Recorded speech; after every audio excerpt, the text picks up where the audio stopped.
ఈ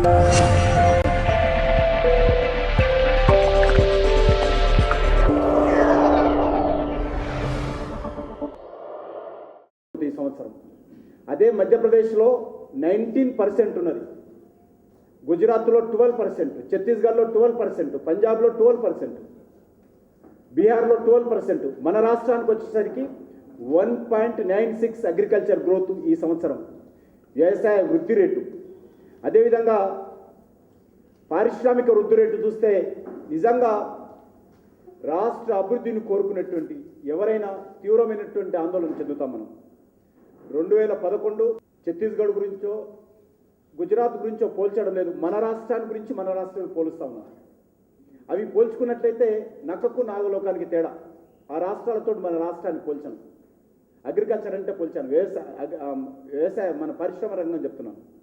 2011, 2012 రాష్ట్ర పారిశ్రామిక వృద్ధి రేటు 7.7%. 2012, 2013 సంవత్సరానికి 0.73%. 0.73%కు పారిశ్రామిక వృద్ధి రేటు ఈ రాష్ట్రంలో పడిపోయిందంటే ఎందుకు ఈ ఇండస్ట్రియల్ మినిస్టరు, ఎందుకు ఈ ముఖ్యమంత్రి, ఎందుకు ఈ ప్రభుత్వం అని అడుగుతాను. ఇంత రేటు పడిపోయిందంటే ఎన్ని లక్షల ఉద్యోగాలు నిరుద్యోగ యువకులు కోల్పోయారో దీన్ని బట్టి అర్థం చేసుకోవచ్చు. గ్రామీణ ప్రాంతాల నుంచి లక్షలాది మంది ప్రజలు పట్టణ ప్రాంతాలకు వస్తూ ఉంటే పట్టణ ప్రాంతాల్లో కూడా ఉన్నటువంటి ఈ పారిశ్రామిక రంగం యొక్క వృద్ధి రేటు 7.7% నుంచి 0.73%కు పడిపోయిందంటే ఈ యొక్క రాష్ట్ర అభివృద్ధి కాంగ్రెస్ పాలనలో ఎంత దిగజారిందో మనం అర్థం చేసుకోవచ్చు. చిన్నతర పరిశ్రమలు, విద్యుత్ టారిఫ్ ఈ సంవత్సరము 21% అదనంగా పెరిగింది. ఈరోజు ఈ యొక్క పెంచిన విద్యుత్ ఛార్జీల కారణంగా స్మాల్ స్కేల్ ఇండస్ట్రీస్, నేను పెద్ద ఇండస్ట్రీస్ గురించి మాట్లాడతలేను, ఎవరైతే దారిద్ర రేఖకు దిగువనున్నటువంటి, ఎవరైతే తెల్ల కార్డు హోల్డర్స్ ఉన్నటువంటి కార్మికులు ఉన్నారో ఆ కార్మికులు పనిచేసేటువంటి పరిశ్రమల గురించే మాట్లాడుతున్నాను. పెద్ద పరిశ్రమల గురించి నేను మాట్లాడుతున్నాను. ఆ పరిశ్రమల్లో పనిచేసేటువంటి కార్మికులు ఎంత ఉపాధి కోల్పోతున్నారనేటువంటిది మా ప్రధానమైనటువంటి ఆందోళన. చిన్నతర పరిశ్రమల యొక్క విద్యుత్ టారిఫ్ ఏదైతున్నదో స్మాల్ స్కేల్, మీడియం ఇండస్ట్రీకి సంబంధించినటువంటి టారిఫ్ ఈ సంవత్సరము 21% పెరిగిపోయింది. ఇప్పటికే అన్ని రకాల ఉత్పత్తి వ్యయం పెరిగి కేంద్ర రాష్ట్ర ప్రభుత్వాల యొక్క అవినీతి కుంభకోణాల కారణంగా అభివృద్ధి కుంటిపడినటువంటి నేపథ్యంలో ఈ యొక్క పారిశ్రామిక గ్రోత్ దేశమంతా పడిపోయింది. దాని కారణంగా పారిశ్రామిక ఉత్పత్తి వ్యయం పెరిగింది. దాని పర్యవసానము పుండు మీద కారం జల్లినట్టు ఈ యొక్క విద్యుత్ ఛార్జీలు పెరగడంతో పారిశ్రామిక అభివృద్ధి ప్రతికూలమైనటువంటి పరిస్థితులను ఈ రాష్ట్రంలో ఎదుర్కోవాల్సినటువంటి పరిస్థితి ఏర్పడింది. దానికి తోడు చాలా విచారకరం ఏంటంటే ప్రభుత్వంతో పాటు ప్రకృతి కూడా ఈరోజు మన రాష్ట్ర ప్రజల పట్ల కన్నెర్ర చేసినట్టు కనిపిస్తా ఉంది. గత 2 రోజులుగా రాష్ట్రంలో కురిసినటువంటి అకాల వర్షాలు, ఈదురు గాలుల కారణంగా మూలిగే నక్కపై తాటికాయ పడ్డట్లు ప్రజలు, ముఖ్యంగా రైతులు పూర్తిగా నష్టపోయారు. చేతికొచ్చేటువంటి పంటలు ఈరోజు ఈ అకాల వర్షాలలో కొట్టుకుపోయాయి. 10,000 ఎకరాల పంటలు పూర్తిగా నష్టపోయింది. 3,000 ఎకరాలలో ఉన్నటువంటి మామిడి కానీ, అరటి కానీ, ఇతర పండ్ల తోటలు 100కు 100% మరి నష్టపోయాయి. కాబట్టి భారతీయ జనతా పార్టీ తరఫున ఈ యొక్క అకాల వర్షాలలో నష్టపోయినటువంటి బాధితులు, వ్యవసాయదారుల వివరాలు, పంటల వివరాలు వెంటనే సేకరించి నష్టపరిహారము యుద్ధ ప్రాతిపదిక మీద రైతులకు చెల్లించాలని భారతీయ జనతా పార్టీ రాష్ట్ర ప్రభుత్వాన్ని డిమాండ్ చేస్తూ ఉన్నది. మేము హైదరాబాద్ నుంచి బృందాలను పంపిస్తాము.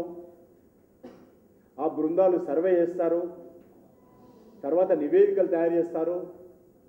నివేదికలు తయారు చేసిన తర్వాత రాష్ట్ర మంత్రివర్గానికి వెళ్తుంది. అప్పుడు మంత్రివర్గం నిర్ణయిస్తుంది. ఈ లోపల పుణ్యకాలం వస్తుంది, ఇంకో ప్రకృతి వైపరీత్యము రైతాంగం మీద వస్తున్నది. ఇది మర్చిపోతాం, దాని గురించి మాట్లాడతాం. గత 10 సంవత్సరాలుగా ఇదే తతంగం ఈ ఆంధ్రప్రదేశ్లో నడుస్తున్నది. లైలా తుఫాను కావచ్చు, జల తుఫాను కావచ్చు, వరదలు కావచ్చు, కరువులు కావచ్చు, కృష్ణా నది జలాలు పొంగిన చరిత్ర కావచ్చు. ఈ యొక్క రాష్ట్ర చరిత్రలో గత 10 సంవత్సరాలుగా ఇదే తతంగా నడుస్తూ ఉంది. రైతులకు ఏ రకమైనటువంటి సహాయం అందడం లేదు. కేంద్రం వస్తుంది, కేంద్రం చూస్తుంది, కేంద్రం పరిశీలిస్తుంది, కేంద్రం పంపిస్తుంది, కేంద్రం ఇస్తుంది, కానీ రైతులకు చేరేదేమీ లేదు. కాబట్టి ఇప్పుడు కూడా తూతు మంత్రంగా డూడు బసవనలాగా చేయకూడదని భారతీయ జనతా పార్టీ డిమాండ్ చేస్తున్నది. భారతీయ జనతా పార్టీ నాయకులతో కూడినటువంటి బృందాలు కూడా ఈ యొక్క అకాల వర్షాల ప్రాంతాలలో, బాధిత ప్రాంతాలలో పర్యటించి నివేదికలు రూపొందించి జిల్లా కలెక్టర్లకు ఈ యొక్క నష్టాల గురించి మా అంచనాల నివేదికలు కూడా అందించాలని చెప్పి పార్టీ నిర్ణయించింది. మేము చేపట్టినటువంటి 5 రోజుల దీక్షలో మరి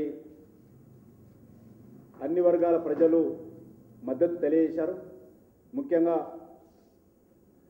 అందరికంటే ముందు స్వచ్ఛందంగా వచ్చినటువంటి వామపక్ష పార్టీల పెద్దలకు, నారాయణ గారికి, వీరయ్య గారికి, మిగతా పెద్దలకు, తెలంగాణ నగర సమితి అధ్యక్షులు, శాసనసభ్యులు పెద్దలు జనార్దన్ రెడ్డి గారికి, అదేవిధంగా టీడీపీకి చెందినటువంటి దయాకర్ రెడ్డి గారికి, నన్నపనేని రాజకుమార్ గారికి, టీఆర్ఎస్కి చెందినటువంటి హరీశ్వర్ రెడ్డి గారికి, లోక్సత్తాకు చెందినటువంటి జయప్రకాష్ నారాయణ గారికి, అనేక మంది ఎమ్మెల్యేలకు, ఎమ్మెల్సీలకు, జేఏసీ పెద్దలు కోదండరామ్ గారికి, శ్రీనివాస్ గౌడ్ గారికి, విఠల్ గారికి, చుక్కా రామయ్య గారికి, నాగేశ్వరరావు గారికి, అనేక మంది రాజకీయ విశ్లేషకులకు, వివిధ ప్రచార ప్రసార సాధనాల్లో పనిచేస్తున్నటువంటి జర్నలిస్టు, సీనియర్ జర్నలిస్టులకు, అదేవిధంగా జర్నలిస్ట్ సంఘాలకు, అదేవిధంగా విమలక్క గారికి, దిలీప్ కుమార్ గారికి, ఎమ్మెల్సీ దిలీప్ కుమార్ గారికి, అదేవిధంగా బీసీ సంఘం అధ్యక్షులు కృష్ణయ్య గారికి, ఎంఆర్పిఎస్ అధ్యక్షులైనటువంటి మందకృష్ణ గారికి, అదేవిధంగా రైతు సంఘాల ప్రతినిధులకు, విద్యార్థి యోజన సంఘాల ప్రతినిధులకు, జర్నలిస్టులకు అందరికీ కూడా సంఘీభావం ప్రకటించి మద్దతు తెలిపినటువంటి రాష్ట్ర ప్రజలకు కూడా భారతీయ జనతా పార్టీ తరఫున నేను హృదయపూర్వకమైనటువంటి ధన్యవాదాలు తెలియజేస్తా ఉన్నాను. అదేవిధంగా నిన్నటి రోజు అన్ని మండల జిల్లాలలో కూడా నిరసన కార్యక్రమాలు కొన్ని వందలాది కేంద్రాల్లో జరిగినాయి. అన్ని జిల్లాల్లో మాతో పాటు అన్ని జిల్లా కేంద్రాల్లో కూడా ఈ యొక్క నిరవధిక నిరాహార దీక్షలు చేపట్టడం జరిగింది. నిన్నటి రోజు అన్ని జిల్లా కేంద్రాల్లో కూడా పోలీసులు ఈ యొక్క బీజేపీ నాయకులను అరెస్ట్ చేసి అక్కడ చేస్తున్నటువంటి నిరవధిక నిరాహార దీక్ష శిబిరాలను కూడా భగ్నం చేయడం జరిగింది. ఈ యొక్క ఉద్యమాన్ని రానున్న రోజుల్లో మరింతగా ప్రజల మధ్యకు తీసుకెళ్లాలని జాతీయ పార్టీ అధ్యక్షులు రాజ్నాథ్ సింగ్ గారు స్వయంగా తెలియజేశారు. ఈ నెల 7వ తేదీన ఢిల్లీలో బీజేపీ రాష్ట్రాల అధ్యక్షుల సమావేశము అందులో జరుగుతుంది. అందులో రాష్ట్రంలో కరువు సమస్య, విద్యుత్ ఛార్జీల పెంపుదల, వీటన్నిటిపైన సమగ్రమైనటువంటి నివేదిక జాతీయ పార్టీకి అందజేస్తాము. జాతీయ పార్టీ తరఫున కూడా వచ్చే పార్లమెంటు సమావేశాలలో ఈ అంశాన్ని కరువు తీవ్రత కానీ, వ్యవసాయ రంగం వృద్ధి రేటు పడిపోవడం కానీ, పారిశ్రామిక రంగ వృద్ధి రేటు పూర్తిగా కృంగిపోవడం కానీ, లేక విద్యుత్ ఛార్జీల పెంపుదల కానీ, వీటన్నిటి విషయంలో కూడా కేంద్ర పార్టీ యొక్క సహాయ సహకారాలు కూడా ఈ పోరాటంలో తీసుకుంటామని చెప్పి ఈ సందర్భంగా మనవి చేస్తా ఉన్నాను. బీజేపీ మరొకసారి ఈ యొక్క ఉద్యమాలకు సహకరించినటువంటి, వ్యక్తిగతంగా 24 గంటలు అక్కడే ఉండి మాతో పాటు సహకరించినటువంటి మీడియా మిత్రులకు, కెమెరామెన్లకు, రిపోర్టర్స్కు, అందరికీ కూడా, అసిస్టెంట్లకు కూడా వ్యక్తిగతంగా నా హృదయపూర్వకమైనటువంటి కృతజ్ఞతలు తెలియజేసుకుంటున్నాను.